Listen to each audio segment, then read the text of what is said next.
No, ahí sí que es un día muy especial para nosotros, pues estábamos pues con esta celebración, ¿verdad? Así que hoy pues se le da pues la inauguración y hoy pues ya vamos a estrenar esta avenida, ¿verdad? Que viene a ayudarnos pues en que se ve mejor nuestro municipio, pues ayuda en todo esto. El vecino pues nosotros compramos el adoquín y de ahí pues se hizo realidad este proyecto.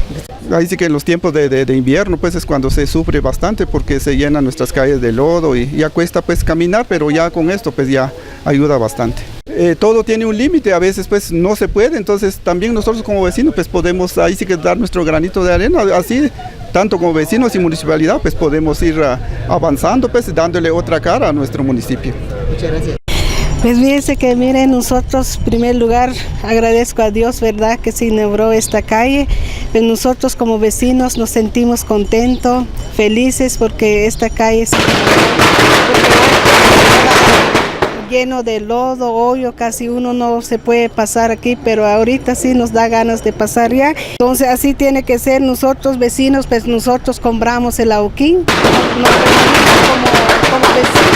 Pues nuestro municipio solo así se mejora, porque si nosotros como vecinos no ponemos un poquito de arena, nuestro pueblo del municipio de Quiché se mira abandonado las calles, pero nosotros como vecinos deberíamos levantar y ponemos nuestro adoquín.